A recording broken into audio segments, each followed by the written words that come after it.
नमस्कार। रसायन औषधियों के वर्णन के क्रम में आज हम पुनः कुछ विशेष औषधियों पर चर्चा करेंगे।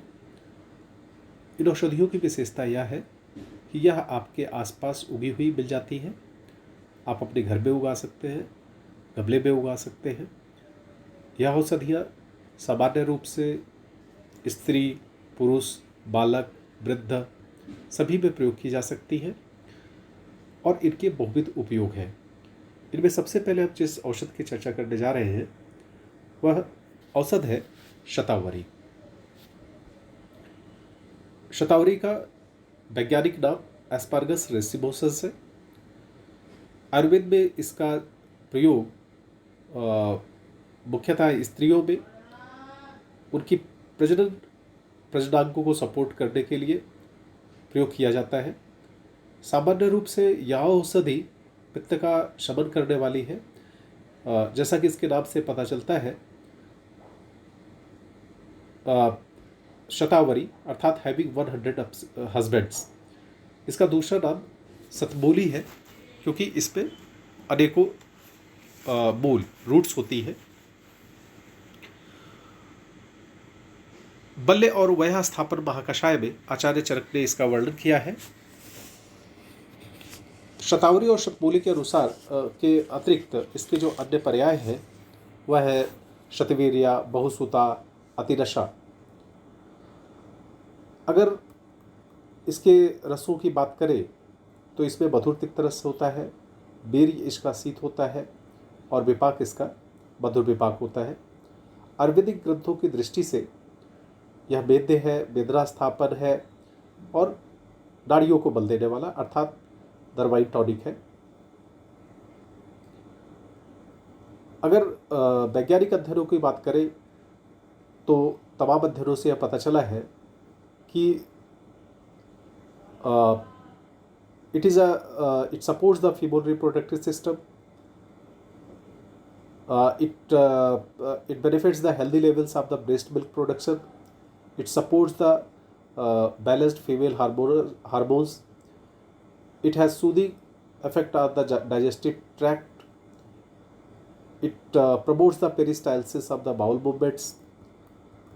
Moisturizes the respiratory tract and promotes the energy levels and health. It also supports the immune system and it has the natural antioxidant properties. सामान्य रूप से इसका स्वरस प्रयोग किया जाता है। आचार्य भाव प्रकाश ने शतावरी का वर्णन करते हुए कहा, शतावरी गुरु सीता तिक्ता स्वाद्वी रसायनी मेधाग्नि पुष्टिदा स्निग्धा वेद्या गुल्मा अतिसारचित। यहाँ पर रसायन की दृष्टि से जो शब्द महत्वपूर्ण है वह है मेधाग्नि पुष्टिता वेद्या।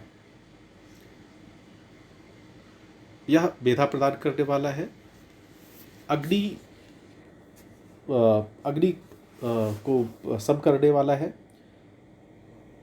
और वेद्य रसायन है।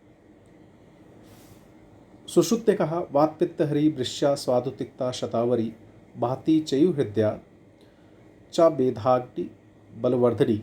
तो हम यहाँ भी देख सकते हैं कि आचार्य सुश्रुत ने भी इसे मेधा को बढ़ाने वाला और अग्नि की वृद्धि करने वाला बताया है।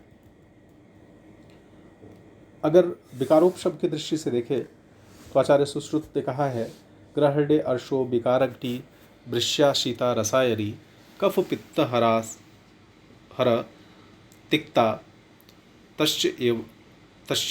तस्येवांकुरा स्मिता। इसके जो अंकुर हैं वो ग्रहणी अर्श का नाश करने वाले हैं। यह वृष्य है, शीत है, रसायन है। दोषग्नता की दृष्टि से देखें तो कफ पित्त का समन करने वाला है। रसों में तिक्त है और धर्मोत्तरी गट्टू में भी इसका वर्णन कुछ इसी तरह से आता है और उसमें कहा जाता है, शतावरी ही महातिक्ता रसे स्वादु छयासृजित वात पित्त हरि वृष्या रसायन वरा स्मृता।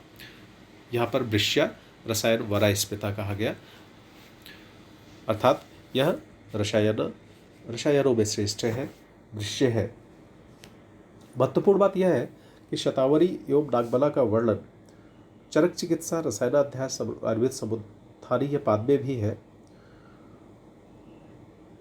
और वहाँ कहा पैशा प्रयुक्ता षड्मासात, जो चरक सभ्यता के में इसका वर्णन आया है वह 6 महीने तक प्रयोग करने के लिए आया हुआ है। और वहाँ पर बोला पैसा प्रयुक्ता षड्मासात, मतलब 6 मास तक इसका दूध के साथ प्रयोग करना चाहिए।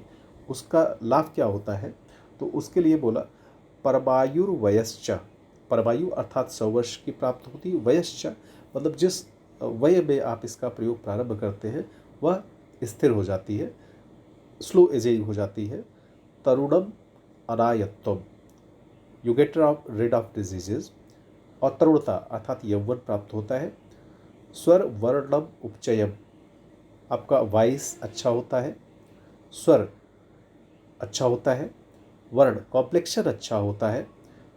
स्वर का अच्छा होना और वर्ण का अच्छा होना, अग्नि का अच्छा होना, मेधा का अच्छा होना, ये कुछ ऐसे आउटकम मेजर्स हैं जो हमेशा रसायनों के संबंध में देखे जाते हैं। और आयुर्वेद की दृष्टि से ये उत्तम स्वास्थ्य के लक्षण है। मेधा या मेधा देती है। स्मृति उत्तम बलम, स्मृति प्राप्त होती है, उत्तम बल प्राप्त होता है। ईशांश अपरान भावना वहंति सिद्धा, 6 महीने तक दूध के साथ प्रयोग करने से, शतावरी का प्रयोग करने से आचार्य चरक कहते हैं इष्टांश अपरान, मतलब आपके जो कुछ भी दूसरे अभीष्ट अर्थ होते हैं वह भी सिद्ध होते हैं। वाग्भट्ट में इसके रसायन कर्म का वर्णन करते हुए कहा शतावरी कल्क कषाय सिद्धम ये सर्पिर स्नन्ति सितातुतीयम तान जीविताध्वान अभिप्रपन्नाश्च विप्रलुप्पन्ति विकार चौरा। शतावरी का कल्क प्रयोग करना है या इसका क्वाथ प्रयोग करना है, इन दोनों से घी को सिद्ध कर ले और उसके बाद उसमें मिश्री मिला करके यदि रोज प्रयोग किया जाए तो आचार्य वाग्भट्ट के कथन के अनुसार जीवन मार्ग में चलते हुए चोर रूपी रोग लूट नहीं सकते। Means it prevents you from all the types of the diseases. अभी अगर बात करें तो इसका इस प्रकार से महत्व बढ़ा है कि यह मार्केट में शतावरी टैबलेट के रूप में, शतावरी कल्प ग्रेड्यूल फॉर्म में और अनेकानेक फॉर्म्स में है। साइड इफ़ेक्ट की बात करें तो इसके प्रयोग के समय कोई ऐसा बहुत तगड़ा साइड इफ़ेक्ट नहीं देखा गया है। कुछ लोगों में टॉलरेंस की प्रॉब्लम्स हो सकती है, परंतु जिनकी अग्नि अच्छी है उनमें सामान्यतः ऐसा देखने को नहीं मिलता है। और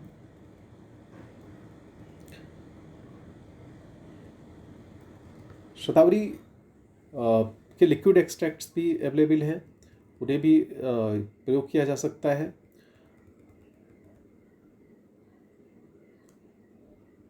मुख्य रूप से इसका जो उपयोग किया जाता है वह फीमेल हेल्थ के लिए किया जाता है और जैसा कि हम पहले बता चुके हैं इसमें एंटीऑक्सीडेंट प्रॉपर्टीज़ है, इम्यून सिस्टम को बूस्ट करने की प्रॉपर्टीज़ हैं। जो वैज्ञानिक अध्ययन हुए उसे पता चला, इनका जो अल्कोहलिक एक्सट्रैक्ट लेकर देखा गया तो उससे पता चला कि इसके गैलेक्टोगॉग अर्थात स्तन जनन इफेक्ट है, ये एंटी हेपेटोटॉक्सिक है, आपके लीवर को सही करने वाला है, इसके इम्यूनोमॉड्यूलेटरी इफेक्ट है, इम्यूनो एडजुवेंट इफेक्ट है, एंटी लिथियाटिक इफेक्ट्स हैं।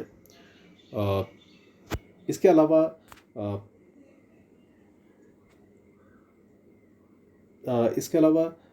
यह क्या कहते हैं, जैसा आपने बताया कि रसायन के रूप में प्रयोग किया जा सकता है। दूसरी ड्रग जिसकी हम चर्चा करने वाले हैं वह है पुनर्नवा। पुनर्नवा जैसा कि शब्द से ही पता चलता है, जो आपको पुनः नया कर दे या जो स्वयं पुनः नया हो जाता हो उसे पुनर्नवा बोलते हैं। स्प्रेडिंग हॉगबिट के नाम से अंग्रेजी में यह प्रचलित है। और अगर आयुर्वेदिक वर्णन की दृष्टि से विचार करें तो आचार्य चरक ने इसका वर्णन वयः स्थापन कासर स्वेदोपग और वाष्णोपग महाकषायों में किया है। दो तरह के पुनर्नवा देखने को मिलते हैं। पहला है श्वेत पुनर्नवा और दूसरा है रक्त पुनर्नवा। रसों की दृष्टि से विचार करें तो यह मधुर तिक्त कषाय होता है। बीरी इसका उष्ण होता है और विपाक मधुर होता है। मुख्य जो गुण है वह है लेखन, शोथर और हृदय है। आधुनिक अध्ययनों से पता चला कि ये डायूरेटिक होता है, एंटी स्ट्रेस होता है, एडेप्टोजेनिक होता है, इसकी इम्यूनोमॉड्यूलेटर जैसी एक्टिविटी होती है, एंटी बैक्टीरियल और एंटीवायरल एक्टिविटीज़ भी देखी गई है। हाइपोग्लाइसेमिक इफेक्ट होता है, एंटी फिब्रिनोलिटिक एक्टिविटी होती है, एंटी प्रोलिफरेटिव एक्टिविटी होती है, एंटी कार्सिनोजेनिक एक्टिविटी भी देखी गई है और एंटीऑक्सीडेंट एक्टिविटी भी देखी गई है। लीवर के लिए प्रोटेक्टिव है अर्थात हिपैटोप्रोटेक्टिव है और एंटी इन्फ्लेमेटरी अर्थात शोथर एक्शन भी जो है वो वैज्ञानिक अध्ययनों से सिद्ध हुए हैं। सामान्यतः इसका जो प्रयोग आप देखेंगे वो किया जाता है क्रोनिक किडनी डिजीजेज में, यूरिनरी ट्रैक्ट इन्फेक्शंस में, कॉन्जेस्टिव हार्ट फेल्योर में, हिपैटिक डिसऑर्डर्स में, किडनी स्टोन्स में, ओबेसिटी के ट्रीटमेंट में, आर्थराइटिस के ट्रीटमेंट में, डायबिटीज़ के ट्रीटमेंट में, इन सब में इसका प्रयोग किया जाता है। इसका सामान्यतः मूल, बीज या पंचांग प्रयोग करते हैं और इसका वर्णन करते हुए भाव प्रकाश ने कहा कटु कषायानुरसा पांडुअग्नि दीपनी परा सोफा नील गर श्लेष्म हरि वृक्नोदर उदर प्रणोद। यहाँ पर देखें तो इसे कटु और कषाय रस वाला बताया गया। कषाय इसका अनुरस होता है। पांडु अर्थात एनीमिक कंडीशंस को नष्ट करने वाला होता है या उच्च की कंडीशंस को नष्ट करने वाला होता है। दीप्ति अर्थात डाइजेस्टिव सिस्टम को, मेटाबॉलिज्म को स्टिमुलेट करता है। शोफा अनिल सोफ अर्थात इन्फ्लामेशंस को, स्वेलिंग्स को नष्ट करने वाला है। गर पिश को नष्ट करने वाला है। श्लेष्मा जन्य रोगों को नष्ट करने वाला है। उदर रोगों को नष्ट करने वाला है। धर्मत्री निघंटू ने बड़ा अच्छा वर्णन करते हुए कहा पुनर्नवा भवे दुष्णा तिक्ता रुक्षा का पापहा सशोत पांडु हृदरोग कासो उरा छत शूलवान। सोफ सहित पांडु, सोप सहित हृदरोग, कास इसको नष्ट करता है, उरा छत को नष्ट करने वाला है और शूल को भी नष्ट करने वाला है। इसके रसायन प्रयोग का वर्णन करते हुए आचार्य वाग्भट्ट ने कहा है पुनर्नवस्यार्धफलम नवस्य पिष्टम पिबेत यह पैशार्धमासम मासद्वयम तत्रिगुणम समाम जीर्णे अपि भूयासा पुनर्नवा। इसका जो कोर्स ऑफ द थेरेपी है वो आधा महीना, 1 महीना या 2 महीना या 3 महीना, depending on the condition of the disease, depending on the condition of the patient. इसका जो प्रयोग है वो 15 दिन किया जा सकता है, 1 महीना किया जा सकता है, 2 महीना किया जा सकता है या 3 महीना किया जा सकता है। इस तरह से 4 प्रकार की प्रयोग अवधि बताई गई है। जो मात्रा बताई गई है वो आधा पल बताई गई है और यह बोला गया है कि रसायन के प्रयोग के लिए इसके नव अर्थात नए प्लांट यूज करने चाहिए और इसका जो अनुपात बताया गया है वो आधा वह दूध बताया गया है और जो पूरा प्रयोग काल बताया गया, जैसे मैंने पहले चर्चा कर ली कि आधा महीना, 1 महीना, 2 महीना या 3 महीना हो सकता है। और इसकी फलश्रुति में कहा गया जीर्णे अपि भूयासा पुनर्नवा स्यात्, अर्थात अगर इसका प्रयोग करता है तो जो जीर्ण हो गया है, जिसका शरीर जीर्ण हो गया है, ऐसा व्यक्ति भी पुनः युवा हो जाता है, पुनर्युवा हो जाता है। वैज्ञानिक दृष्टि से विचार करें तो जो अध्ययन हुए हैं उनमें ये पाया गया कि ड्रॉप्सी में इसका यूज किया जा सकता है और ये जो ड्रॉप्सी में फ्लूइड इकट्ठा होता है बॉडी के अंदर उसको निकालने में सहायक होता है। इसके अलावा इसके एंटीबैक्टीरियल प्रॉपर्टीज़ भी है। फॉर एग्जांपल साल्मोनेला टाइफी ब्यूरियम पर इसका अध्ययन किए गए, कोराइडी बैक्टीरियम डिप्थीरिया पे किए गए, स्ट्रेप्टोकोकस पर किए गए, गिजेला डिसेंट्री पे किए गए, डिजेरिया गोनोरी जो गोनोरिया डिसऑर्डर करता है, डिजीज करता है, उस पर किए गए और इस सब पर इसे इफेक्टिव पाया गया। और जैसे कि हम चर्चा कर चुके हैं इसके एंटी इन्फ्लेमेटरी और anti oxidant activities well proven है। तो इस तरह से हम देखते हैं कि जो पुनर्नवा है वह बड़ा उपयोगी औषधि है, और यह क्या कहते हैं आपके आसपास ही मिल जाता है, बरसात में ज़्यादा उगता है। इसका फ्रेश जूस आप यूज कर सकते हैं, रूट पाउडर यूज कर सकते हैं, या पूरा का पूरा प्लांट यूज कर सकते हैं। कुछ एक ही रोगियों में देखा गया है कि पुनर्नवा से कई बार थोड़ा सा ब्लड प्रेशर बढ़ जाता है। इसको लेने से कई बार पेट में जलन हो सकती है अगर आपका डाइजेस्टिव सिस्टम सही नहीं है। और जो प्रेग्नेंट लेडीज़ हैं उन्हें इसे अवॉइड करना चाहिए, और चिल्ड्रेन जो 12 साल के से कम जिनकी उम्र है उनमें भी इसका ऐसा बोला जाता है कि इनका प्रयोग कम से कम करना चाहिए। इसकी जो सबसे कॉमन प्रिपरेशन आपको मार्केट में मिलती है और जो आप यूज करते हैं वो है पुनर्नवादी बंडोर। लेकिन अगर रसायन की दृष्टि से प्रयोग करना है तो अधिक उचित रहेगा कि इसे जो है आप ताज़ा प्रयोग करें, दूध के साथ प्रयोग करें, और आधा महीना, 1 महीना, 2 महीना या 3 महीने की अवधि तक प्रयोग करें। तीसरी औषधि जिसकी हम आज चर्चा करने वाले हैं वह है बला। बला के चार भेद जो है वो प्रचलित है, जो औषधि प्रयोग में लाए जाते हैं, और जिसका रसायन प्रयोग है वो वस्तुतः नागबला वाला भेद है। और 4 तरह की बला की बात करें तो अतिबला जो एब्यूटेलर इंडिकम नाम से जानी जाती है, नागबला जो ग्रेविया हिर्सुटा के नाम से जानी जाती है, बला जो साइडा कार्डिफोलिया के नाम से जाती है, और महाबला जो साइडा रॉम्बिफोलिया के नाम से जानी जाती है। ये चारों के चारों ही औषधि पौधे रसायन के रूप में प्रयोग किए जा सकते हैं, जहाँ पर जैसी उपलब्धता है वैसी। लेकिन जो सामान्य रूप से रसायन के रूप में प्रयोग होने वाली औषधि है वह है नागबला। नाग का अर्थ होता है हाथी, अर्थात जो हाथी के जैसा बल देने वाली हो, ऐसी जो औषधि है उसे हम नागबला कहते हैं। इसको शिकारी मेवा या गुल सकरी या गुड़ खड्डी या गुड़ शर्करा भी कहते हैं।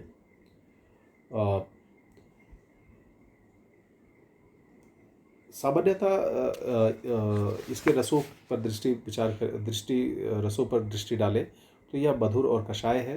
बेरी इसका शीत है और रस इसका मधुर है। अगर इसके थेरेपेटिक प्रॉपर्टीज़ को देखें तो ये मधुर कषाय है, शीत है, वेदना स्थापन है, नाड़ी बल्ले है और मेद्य है, और नागबला रसायन के रूप में इसका वर्णन जो है वो चरक चिकित्सा के पहले पाद में और दूसरे पाद में आया हुआ है और चौथे पाद में आया हुआ है। और जैसा कि हमने शतावरी के संबंध में कहा था, वह जो है यहाँ वैसा ही प्रयोग जो है वह नागबला का भी बताया गया है। वस्तुतः नागबला और शतावरी दोनों इंद्रोक्त रसायनों के अंतर्गत आए हैं। तो इंद्रोक्त रसायनों के अंतर्गत वर्णन करने का अर्थ यह है कि इंद्र के द्वारा बताया गया रसायन, अर्थात यह दैवीय रसायन है। प्रयोग की दृष्टि से विचार करें तो अष्टांग हृदय में इसका बड़ा सुंदर वर्णन है। वो बोलते हैं शरण मुखे नागबलाम पुष्ट योगे समुद्धरित अक्षमात्रम ततो मूला चूर्णितान पैशा पिबेत। इसका जो प्रयोग है उसका मुख्यतः जो है वो शरद ऋतु में करना चाहिए, आश्विन और कार्तिक के महीने में करना चाहिए। ऐसा बोला कि पुष्य नक्षत्र में उसके मूल ले आए और उसके बाद फिर उसको सामान्यतः शोधन करने के बाद, साफ करने के बाद फिर उसका कल्क बना ले। उसका अक्ष की मात्रा में, 1 अक्ष की मात्रा में जो है वह उसका कल्क अथवा मूल का चूर्ण जो है वो दूध के साथ पीना चाहिए, ऐसा आचार्यों ने कहा है। चरक ने इसके रसायन का प्रयोग का वर्णन करते हुए बोला संवत्सर प्रयोगादश्च वर्ष शतम अजरम वयस्तिष्ठति। 1 वर्ष का प्रयोग बताते हैं आचार्य चरक। वो कहते हैं कि अगर 1 वर्ष तक इसका प्रयोग किया जाए तो 100 वर्षों तक अजरम वयस्तिष्ठति, जरा नहीं प्राप्त होती है और जिस वय में आप हैं उसमें स्थिर हो जाते हैं। प्रयोग की विधि यह है तेषाम सुप्रक्षालितानाम त्वक पिंडम अक्षमात्रम वासलक्षण पिष्टम आलोड्य पैसा प्रातः प्रयोजन, प्रातः काल प्रयोग करना है। ठीक से साफ किए हुए मूल त्वक का प्रयोग करना है, उसका पिंड बना करके अक्ष की मात्रा में प्रयोग करना है और अच्छी तरह से पीस लेना है। श्लक्षण पिष्टम, श्लक्ष पिष्टम मतलब बिल्कुल महीन कर लेना है। इस तरह से कर सकते हैं। दूसरा प्रयोग क्या है, चूड़ीकृतानि व पैसा पिबेत। अगर ताजी मूल नहीं पिलवाती है तो जो सुखाई हुई मूल है उसको चूड़ करके भी प्रयोग किया जा सकता है। मधु सर्पिभ्याम संयोज्य या भक्षेत, इसका किसके साथ में प्रयोग करना है, मधु और घृत के साथ में प्रयोग करना है। प्रयोग के काल में सावधानी क्या रखनी है, जीर्णे क्षीर सर्पिभ्याम शाली षष्टिकम अश्नियात। इसे प्रातःकाल ले लिया और तब तक कुछ नहीं लेना है जब तक यह पच नहीं जाता है, और जब ये पच जाए तो उसके बाद फिर शाली षष्टिक चावल का सेवन दूध के साथ में करना है। जैसा आपने बताया, इसके आप थेरेपेटिक पर्पज से देखिए, औषधि दृष्टि से देखिए तो मूल सबसे ज़्यादा उपयोगी है। इसके अलावा इसके फलों और पत्तियों का भी प्रयोग कर सकते हैं।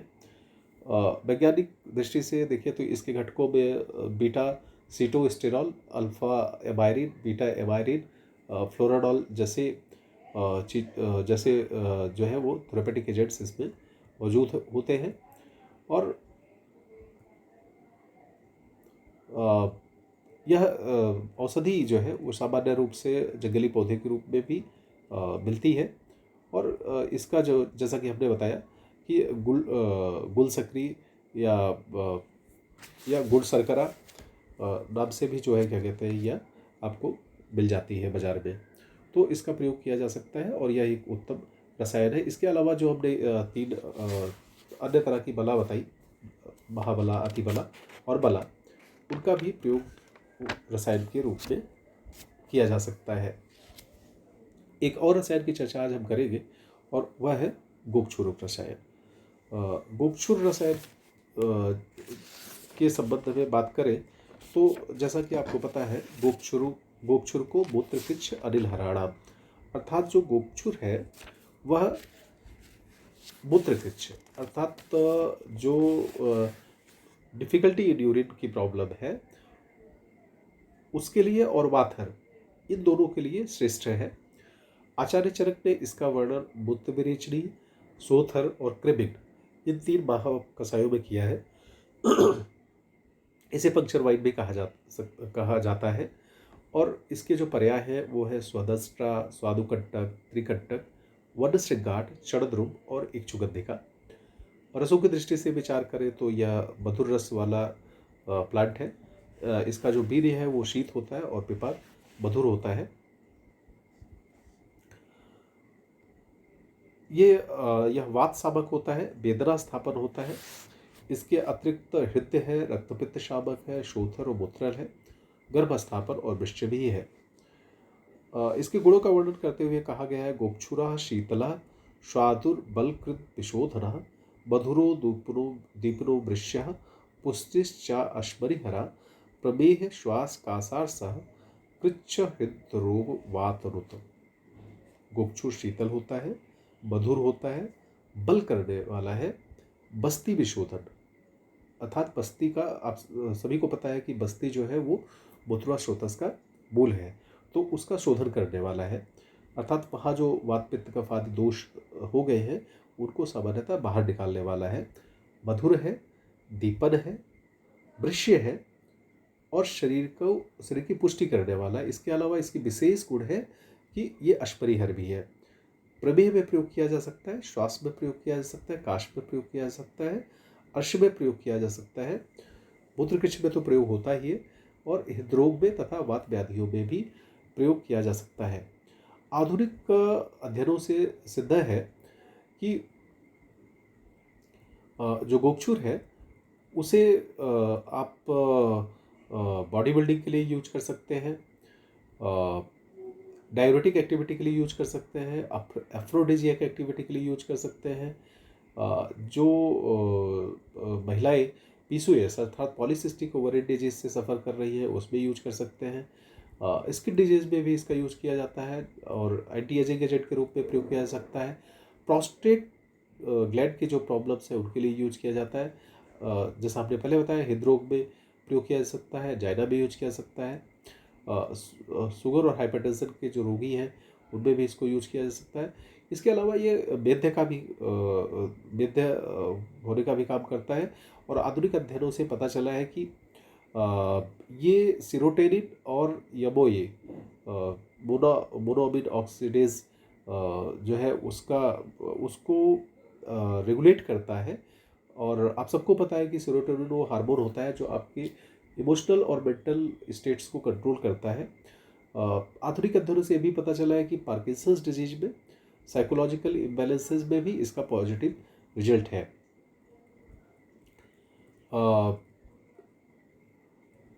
इसके अलावा देखिए तो जैसा आपने बताया कि PCOS पे इसका बड़ा यूज है। और पर्टिकुलरली जो यंग टीन्स और एडल्ट फीमेल है इसमें ये डिजीज़ देखने को मिलती है। और एफ्रोडिजिक के रूप में गोक्षुर का बहुत अधिक प्रयोग किया जाता है। इसकी जो खास बात है वो यह है कि यह बहुत विरेचक है। और सामान्य रूप से इसका जो थेरेपेटिक एक्शन है वो बस्ती विशोधन का है। इसलिए बस्ती को आश्रय करके होने वाले जो वात पित्त कफ से होने वाले जो रोग हैं या मूत्राशोथस को जो आश्रित करके होने वाले रोग हैं उसमें जो है गोक्षुर के बिना किसी इलाज की कल्पना भी नहीं की जा सकती है। और सामान्य रूप से जैसा आपने बताया कि यह रसायन के रूप में प्रयोग किया जा सकता है।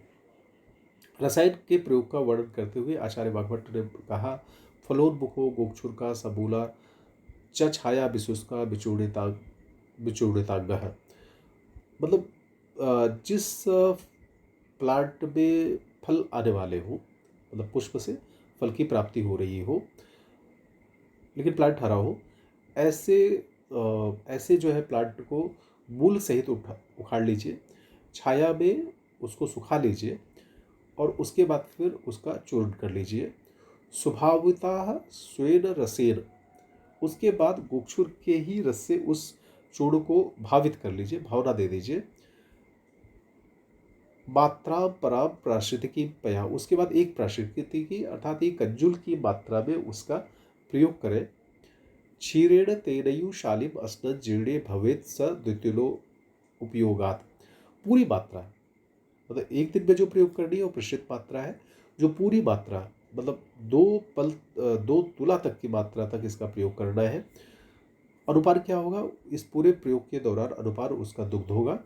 और जब दूध के साथ जो गोक्षुरक मूल का कल्क लिया गया है वो पच जाए तो उसके बाद फिर शालीषष्ठिक का से बना हुआ भोजन करना चाहिए। शालीषष्ठिक को दूध में पकाया गया हो ऐसा भोजन करना चाहिए।